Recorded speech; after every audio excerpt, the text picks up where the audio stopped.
Room date করতে হবে আমার সাথে। হোয়াট? কি বলছো এসব তুমি? যেটা বললাম তা তো শুনলেই। এটা আমি পারবো না নীল।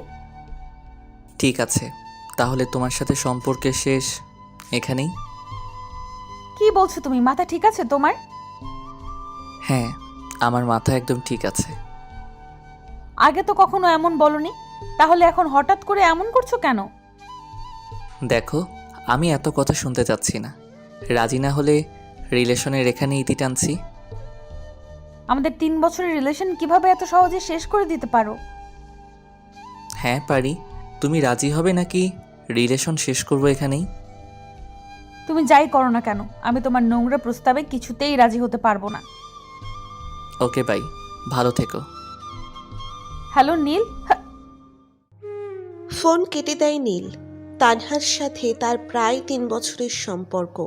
নীল আগে কোনো দিন তানহার সাথে এরকম আচরণ করেনি বা এমন কোনো কথাও বলেনি। তাই তানহা বারবার অবাক হচ্ছে যে কিভাবে এত শান্তশিষ্ট একটা ছেলে এতটা বদলে যেতে পারে। ও তো কখনো স্পর্শই করেনি তানহাকে, তাহলে হঠাৎ কেন রুম ডেট করার কথা বলছে? এটা কিছুতেই মেনে নিতে পারছে না তানহা। বারবার নীলকে কল করে, কিন্তু নীল রিসিভ করে না। প্রায় 7 দিন হয়ে গেল নীল একটা বারও কল করেনি তানহাকে। কিন্তু সে তো তানহাকে খুব ভালোবাসতো, তাহলে কেন এমন করছে? সত্যিই কি ভালোবাসতো, নাকি শুধু নাটক করছিল এতদিন? তানহা আর ভেবে পারছে না। 1 সপ্তাহে 1000 বার কল করেছে নীলকে।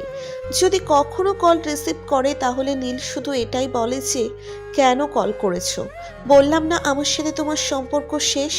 তাহলে অহেতুক জ্বালাচ্ছ কেন? তানহা অনেক বোঝানোর চেষ্টা করে নীলকে, কিন্তু নীল আর আগের মতো নেই। সত্যিই বদলে গিয়েছে সম্পূর্ণ।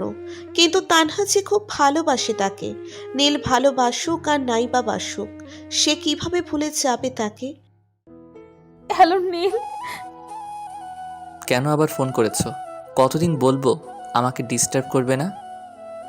প্লিজ নীল, একবার আমার কথা তো শোনো। কি কথা শুনবো তোমার? তুমি তো ভালোই বাসো না আমাকে। ভালোবাসলে অবশ্যই রাজি হতে। প্লিজ বিশ্বাস করো নীল, আমি খুব ভালোবাসি তোমাকে। আমাকে এভাবে কষ্ট দিও না। তুমি কিভাবে আমার সাথে কথা না বলে থাকতে পারছো? একটুও কি খারাপ লাগে না আমার জন্য? না লাগে না। আর প্লিজ, শেষবারের মতো বলছি, আমায় দয়া করে আর বিরক্ত করবে না। বাই। হ্যালো নীল। তানহার কান্না যেন আর থামতে চায় না। নীল কিভাবে এমন করছে তার সাথে? সে তো এই 3টে বছরে কখনোই তার সাথে এরকম বিহেভ করেনি, কিন্তু এখন বারবার ধমক দিচ্ছে তাকে। 2 দিন পরে সে আবার কল করে নীলকে। হ্যালো নীল। আবার কি? বারবার বিরক্ত করো কেন? আমি রাজি তোমার কথায়। সত্যি? সত্যি রাজি তুমি? রাজি। আমি জানতাম তুমি রাজি হবেই। আমায় এত ভালোবাসো তুমি। লাভ ইউ বাবু। ভালোবাসি তোমাকে খুব, তাই ছেড়ে যেতে পারছি না। এখন বলো কোথায় যেতে হবে? তোমার ইনবক্সে একটা ঠিকানা দিচ্ছি, ওখানে চলে আসো। আমার এক বন্ধুর ফ্ল্যাট, আজ বাড়ি কেউ নেই। আচ্ছা ঠিক আছে, আমি আসছি। নীলের দেওয়া ঠিকানা অনুযায়ী তানহা চলে যায় সেখানে। গিয়ে দেখে নীল আগে থেকেই বসে আছে। এতক্ষণে আসার সময় হলো তোমার? সরি, রাস্তায় একটু জ্যাম হয়েছিল। আচ্ছা, তুমি কি সত্যিই রাজি? বাবু, রাজি। ভেবে বলছো তো?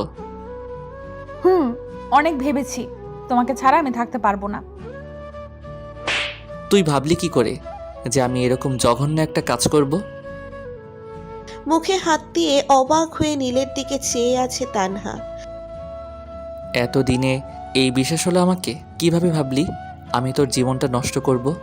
আমার বাড়িতেও আমার একটা ছোট বোন আছে, তার সাথে কেউ এমন করলে কি মানতে পারতাম আমি? তাহলে আমি কেন অন্য মেয়ের জীবন নষ্ট করতে যাব? এতক্ষণে তানহার চোখ দিয়ে জল গড়িয়ে পড়েছে। সে আর পারল না নিজেকে সামলাতে। কোনো কথা না বলে জড়িয়ে ধরে তাকে। I love you Neel, love you so much. চলো বাড়ি পৌঁছে দিয়ে আসি তোমাকে। এখনকার ভালোবাসাটা মানেই ব্ল্যাকমেল ছাড়া কি পারেন? একটা ফুলের মতো মেয়ের জীবন নষ্ট করে মেয়েরা ভালোবাসার টানে বাধ্য হয় আমাকে কিংবা আপনাকে তাদের শেষ সম্বলটুকু দিতে। কিন্তু আপনি কখনো ভেবেছেন কি আপনারও বোন আছে, সেও একটা মেয়ে? ঠিক তেমনি ও তো কারো বোন, কারো মেয়ে। দৃষ্টিভঙ্গি বদলান, ক্ষমার দৃষ্টিতে দেখবেন অশ্লীল ভাষা ব্যবহার করার জন্য। ভিডিওটি ভালো লাগলে সবার সাথে শেয়ার করুন, আর আমাদের ইউটিউব চ্যানেলটি সাবস্ক্রাইব করতে ভুলবেন না। ফেসবুক পেজটি ফলো করুন।